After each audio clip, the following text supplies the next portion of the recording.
بری صفات ہیں، جتنی شیطانی صفات ہیں، جتنی جہالت کی صفات ہیں، وہ دور کر دو تو خوبی خود سے آ جائے گی۔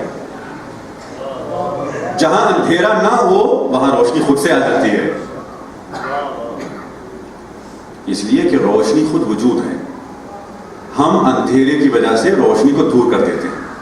جہاں اندھیرا ختم ہو جائے روشنی خود سے آ جاتی ہے، وہاں نور خود سے آ جاتا ہے، آپ کو لانے کی ضرورت نہیں ہوتی۔ تو پہلے اندھیرے کو ختم کرنا ہے۔ وہ اہم حدیث کے جو اصول کافی میں ہے پہلی جلد میں، کہ انسان کے وجود کے اندر، ہر انسان کے وجود کے اندر مسلسل محاذ ہے، مسلسل ایک جنگ ہے۔ ہم یہ سمجھتے ہیں کہ موسیٰ اور فرعون صرف باہر کی دنیا میں ہیں، ہم یہ سمجھتے ہیں کہ ابراہیم اور نمرود صرف باہر کی دنیا میں ہیں۔ نہیں، دل، ہمارے دل میں، ہمارے وجود میں، ہمارے نفس میں، ہماری روح میں بھی یہ محاذ مسلسل جاری ہے۔ ہمارے اندر بھی فرعون ہے، ہمارے اندر بھی نمرود ہے، ہمارے اندر بھی شمر ہے، ان کو مارنے کی ضرورت ہے۔ کیسے ماریں؟ مشکل ہے، سخت ہے، ہاں مشکل ہے، ناممکن نہیں۔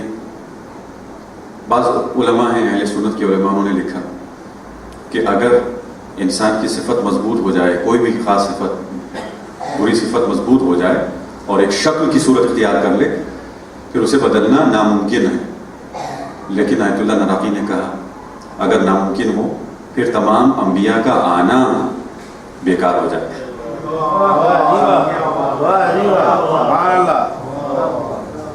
اگر ناممکن ہو جائے تو پھر اہل بیت کا آنا بیکار ہو جائے، ابس ہو جائے۔ تو بس ان کا آنا ہدایت کے لیے خود دلیل ہے کہ انسان اپنی صفات کو بدل سکتا ہے، بدل سکتا ہے اپنے آپ۔ کہ کیسے بدلیں؟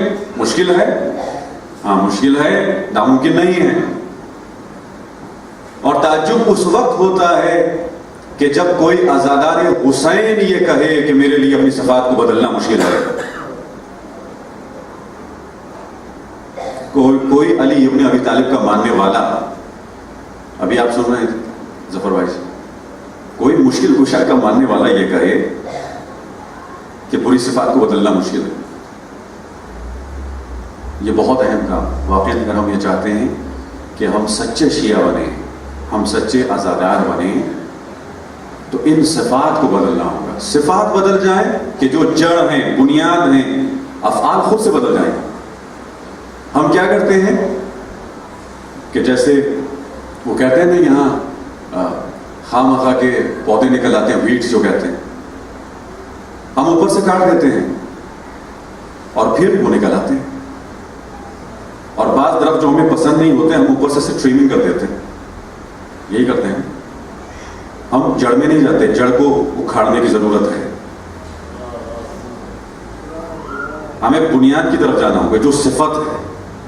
صفات افعال کی جڑ ہیں، آپ اس جڑ کو اکھاڑیں۔ ایک حیدری حملہ کرنے کی ضرورت ہے، یقین کریں صفات پر۔ اب جبکہ جنگ ہے نا، جنگ ہے تو حملے کی بات ہو رہی ہے، اندر ہمارے جنگ ہے، شیطان بھی موجود ہے، شیطانی لشکر بھی موجود ہے اور الہی لشکر بھی موجود ہے۔ الہی لشکر ہمارے کنٹرول میں ہے، ہمارے کنٹرول سے باہر نہیں ہے، ہمارے قابو میں ہے۔ تو بس میں نے کہا کہ ایک حیدری حملے کی ضرورت ہے، اور حیدری حملہ حیدری لوگ ہی جانتے ہیں، ہم جانتے ہیں۔ ایک حسینی حملے کی بھی ضرورت ہے، اس لیے کہ اس میدان میں بھی قربانی کی ضرورت ہے۔ امام حسین علیہ السلام کا یہ پورا مقصد کربلا ہے ہی اسی خاص ہدایت کے لیے، اسی خاص رہنمائی کے لیے، اور کس قدر قریب ہے کہ جہاں تک ممکن ہوا خط پہنچایا گیا، اپنے قاصدوں کو بھیجا، اپنے مقصد کو روشن کیا، چاہے کوئی آئے نہ آئے، لیکن امام حسین اپنا فرض سمجھتے ہیں کہ پیغام ہر شخص تک پہنچ جائے۔ کربلا کے قریب ہیں، راستے میں ہیں، چند خیموں کو دیکھتے ہیں، مولا پوچھتے ہیں کس کا خیمہ ہے، کن کے خیام ہے؟ تو کوئی شخص بتاتا ہے کہ یہ عبید اللہ ابن حر ریاحی کے خیمے ہیں۔ وہ حر نہیں، یہ دوسرے حر، لیکن ان کا نام ہے عبید اللہ ابن حر، یہ خود حر نہیں ہے، عبید اللہ ہے نام۔ مولا نے قاصد کو بھیجا، اے عبید اللہ، امام حسین کا قافلہ تمہارے قافلے کے ساتھ ساتھ چل رہا ہے، تم آؤ اور مولا کی مدد کرو۔ اپنا لگتا ہے، چونکہ جس طرح کی گفتگو تاریخ میں موجود ہے، لیکن جواب کیا ہے؟ چاہے قاصد، حالات بدل گئے اور ہمیں معلوم ہے کہ نتیجہ کیا ہوگا، لہذا ہم آ نہیں سکتے۔ قاصد واپس آئے، لیکن کریم ابن کریم حسین اس دفعہ خود چل کر گئے۔ کہے عبید اللہ، ہمارا مقصد یہ نہیں ہے کہ ظاہری جنگ میں فتح ہو، مقصد کچھ اور ہے۔ بہرحال وہ مقصد کربلا جو آپ کے پیش نگاہ ہے، لیکن پھر وہی جملے چونکہ تیار نہیں ہے، اندر موجود صفات آلودہ ہے، تیار نہیں، مولا میں آ نہیں سکتا، لیکن ہاں آپ کی مدد ضرور کریں گے۔ میرے پاس ایک تیز رفتار گھوڑا ہے، وہ ہم آپ کو دے دیتے ہیں۔ یہ اس قدر تیز ہے کہ کوئی آج تک مجھے پکڑ نہیں سکا جب میں اس گھوڑے پر تھا، اور جس کو میں نے پکڑنے کی کوشش کی پکڑ لیا۔ یہ اس گھوڑے کی تیز رفتاری، گھوڑے کی تعریف ہو رہی ہے، مولا کو پسند نہیں آیا، ایک آیت کی تلاوت کی ہے، کما کنتم، کہ میں یہ نہیں چاہتا، کیا متخذ المضلین عضدا، کہ ہم گمراہوں کو اپنا بازو نہیں بناتے۔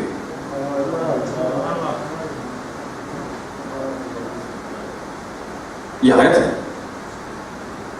گمراہ ہدایت کے کام کے لیے بازو نہیں بن سکتا۔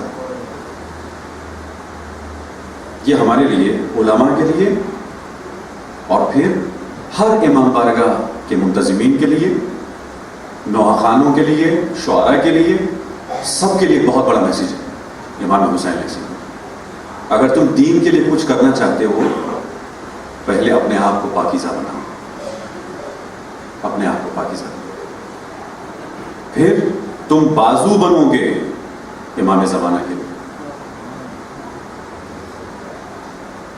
یہ منزل، امام حسین آگے بڑھ گئے، ہمیں تمہاری مدد کی ضرورت نہیں ہے، آگے بڑھ گئے۔ چند ایک اور خیموں کو دیکھا، پوچھا گیا کون، یہ کون لوگ؟ کہ یہ زہیر ابن تین کا قافلہ ہے۔ وہاں قاصد بھیجا تھا، یہاں قاصد نہیں بھیجا، بلکہ یہ ایک اور منزل ہے جہاں میں اشتباہ کر رہا ہوں، یہاں بھی قاصد بھیجا، وہ ایک اور منزل تھی۔ میرے پاس وقت نہیں ہے کہ اس پر کوئی گفتگو ہو، لیکن زہیر ابن تین کے لیے قاصد بھیجا گیا ہے۔ زہیر اپنے ساتھیوں کے ساتھ خیمے کے اندر ہے، اور ایک مرتبہ آواز آتی ہے، اے زہیر، خیمے کے باہر سے آواز آتی ہے۔ پریشان ہو جاتے ہیں کہ اس وقت ہمارے علاوہ تو کوئی اور قافلہ نہیں تھا، اتنا قریب کیسے آ گیا کوئی شخص؟ کہ کون؟ کہ حسین ابن علی کا قاصد۔ اب جتنے لوگ ساتھ تھے، جو کچھ بھی ہاتھ میں تھا، جو کھا رہے تھے، وہیں سب رک گئے، سب پریشان۔ سب کو معلوم تھا کہ حسین ابن علی کس منزل کی طرف آگے بڑھ رہے ہیں۔ خاموشی، سکوت طاری ہو گیا ایک دم، اب کوئی جواب نہیں دے رہا، یہ موت کا خوف کہہ لیں، ایمان کی کمزوری کہہ لیں، جو بھی کہہ لیں، سب لوگ خاموش ہیں۔ دیکھیے عورت کا کردار تاریخ میں کہ ایک عورت کیا کر سکتی ہے، لہذا ہماری بہنیں، ہماری مائیں اس بات کو سنیں۔ ایک عورت نے جذبہ بیدار کیا ہے، زہیر کی بیوی ہے۔ زہیر رسول اللہ کا نواسہ انتظار کر رہا ہے اور تم سوچ رہے ہو، تم خاموش ہو، قاصد حسین دروازے پر ہے اور تم سوچ رہے ہو۔ اس میں سوچنے کی کیا بات ہے؟ ہر زمانہ، ہر دن کہتے ہیں عاشورہ ہے، مسلسل ہمارے لیے یہ پیغام آ رہا ہے۔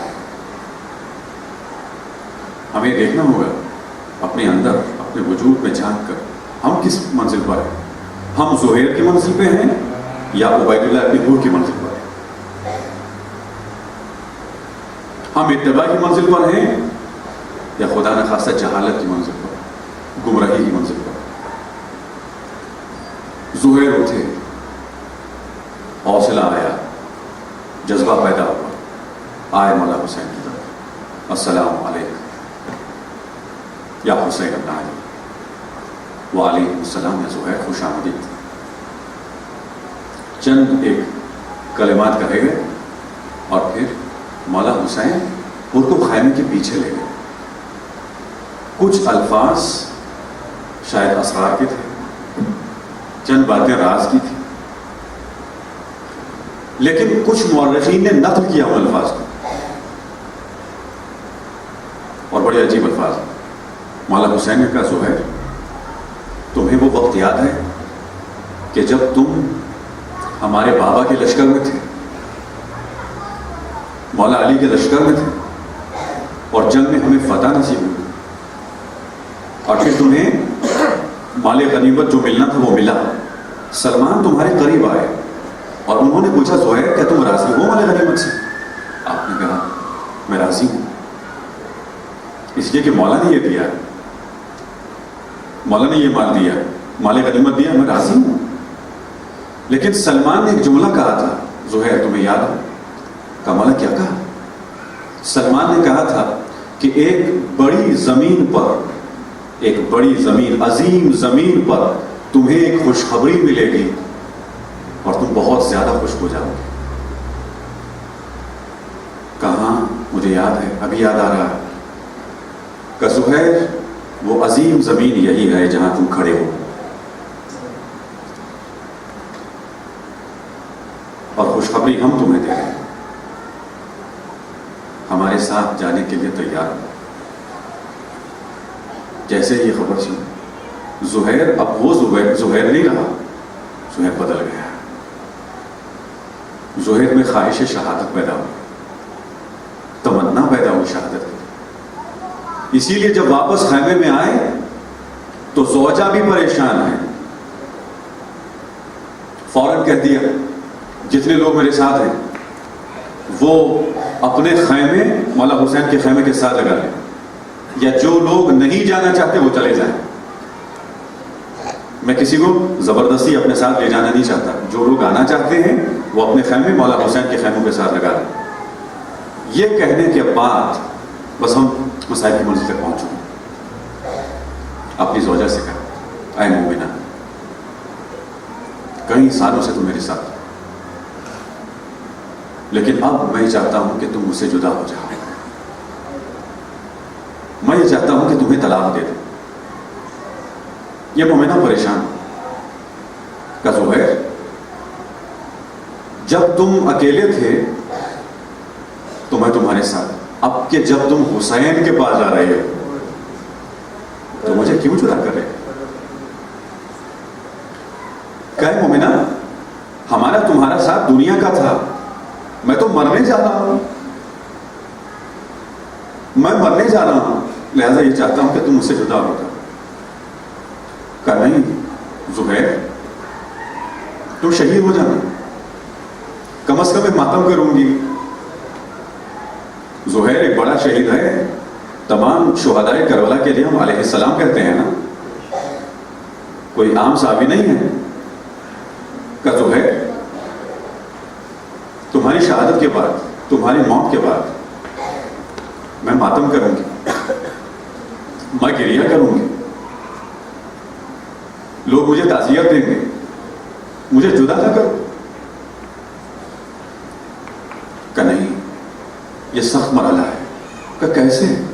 کہ کیا تمہیں نہیں معلوم عرب لوگوں میں یہ دستور ہے کہ جہاں مردوں کو مار دیتے ہیں,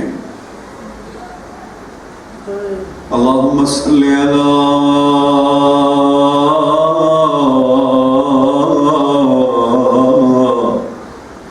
محمد وآل محمد, کہ اے مومنان, یہ عرب لوگ جب مردوں کو مار دیتے ہیں تو ان کی ناموس کو اسیر بنا دیتے ہیں.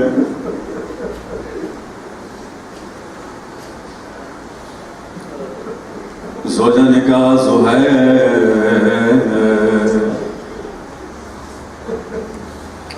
تم فکر کر رہے ہو, مگر مجھے اتنا معلوم ہے حسین کے ساتھ نبی زادیاں بھی ہیں,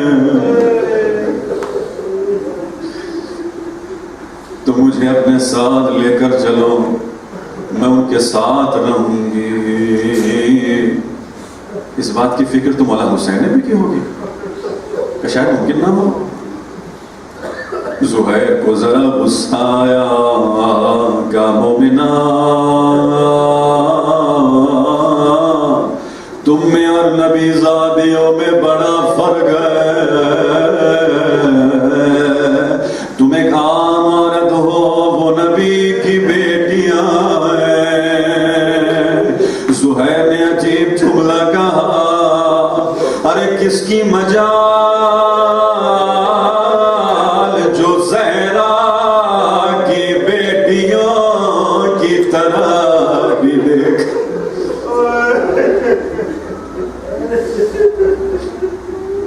وجہ سے بھی ہوا, اپنی زوجہ کو جدا کر دیا.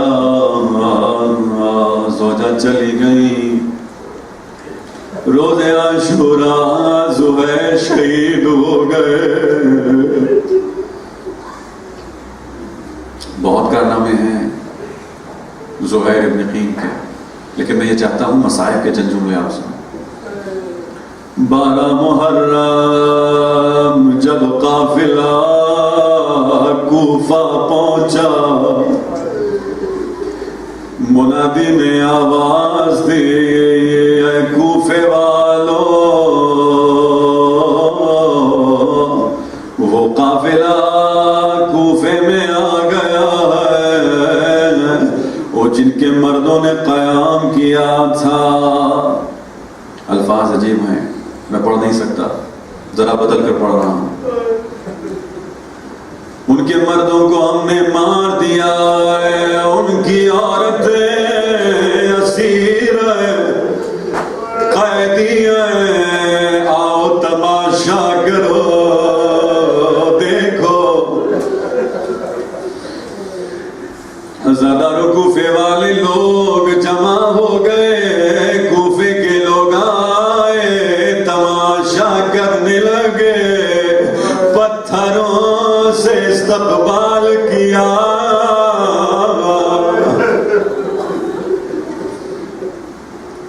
یہ آواز زہیر کی زوجہ کے کانوں تک بھی پہنچے.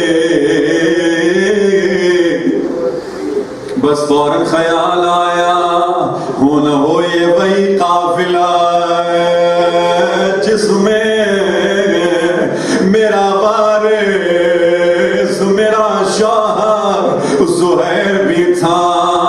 فوراً کوٹھے پائے, بالا خانے پہ آئے. کیا دیکھا, نیزے پر زہیر کا کٹا ہوا سر. روان ہوئی، فوراً غلام کو بلایا، قافلہ گزر گیا۔ اے غلام،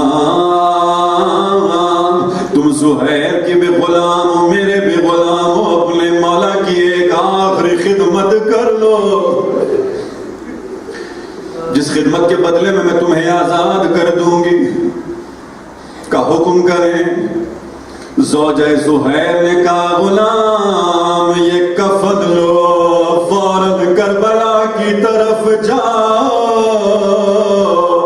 اپنے مولا اپنے آقا زہیر کا لاشا ڈھونڈو، کفن دو اور دفن کرو۔ کب صاحب کا حکم ہے، میں فوراً نکل جاتا ہوں۔ غلام نکلا۔ اب زوجہ زہیر انتظار میں مسلسل سوچ رہی ہے، ابھی راستے میں ہے، ابھی کربلا پہنچ گیا، ابھی دفنایا واپس آ رہا ہے، بس وہ وقت آیا جہاں امید ہے کہ غلام واپس پہنچ گیا ہوگا، بالا خانے پہ آئی انتظار کر رہی ہے۔ کیا دیکھا غلام آ رہا ہے، فوراً نیچے آئی، خوش ہیں کہ شاید میں نے ایک خدمت کی۔ کب پوچھا ہے غلام، کہو کیا تم نے کفن دے دیا، کیا زہیر کو دفنا دیا؟ مگر غلام خاموش ہے۔ زوجہ زہیر پریشان ہے، کہ غلام مجھے بتاؤ تم نے کیا کیا؟ نہیں معلوم کیوں غلام پریشان ہے، نہیں معلوم زوجہ زہیر کو کچھ نہیں کہا، کفن نکالا، میں کفن دے نہیں پایا۔ زوجہ زہیر کہتی ہیں غلام تمہیں آزاد نہیں کروں گی، کہا مجھے آزاد کرے نہ کرے مگر میں اپنے آقا کو کفن دے نہیں سکا۔ کہا کیوں؟ کہا جب میں کربلا پہنچا، ہر طرف سید زادوں کے لاشیں بکھرے پڑے تھے، آپ نے ایک کفن دیا تھا، آئے مجھے معلوم نہیں تھا کہ حسین کا لاشا کون سا۔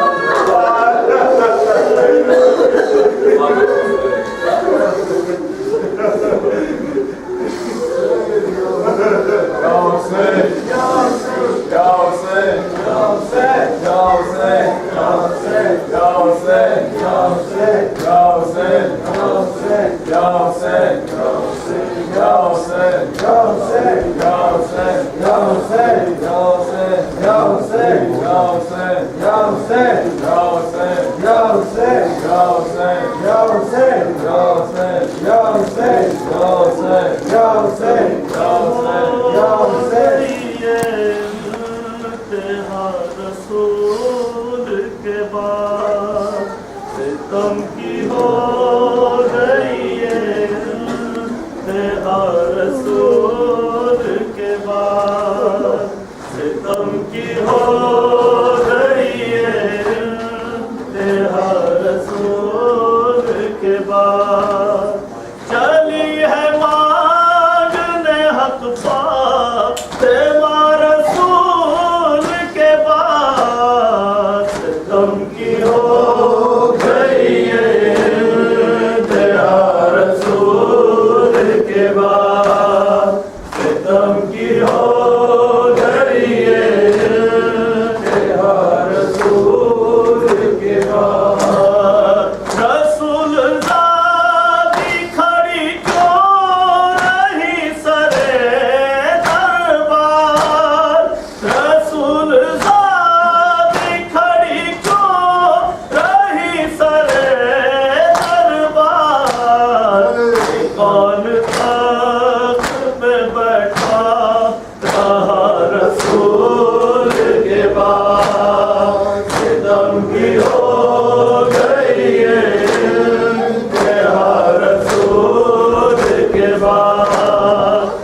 ستم کی ہو گئی ہے تیرا رسول کے بعد وہ جرم کیا تھا کہ جس پر علی کو گلیوں میں وہ جرم کیا تھا کہ جس پر علی کو گلیوں میں سر سے باندھ کے کھینچا گیا رسول کے بعد ستم کی ہو گئی ہے تیرا رسول کے بعد ستم کی ہو گئی ہے تیرا رسول کے بعد کوئی بتائے ہمیں کیوں بطول کے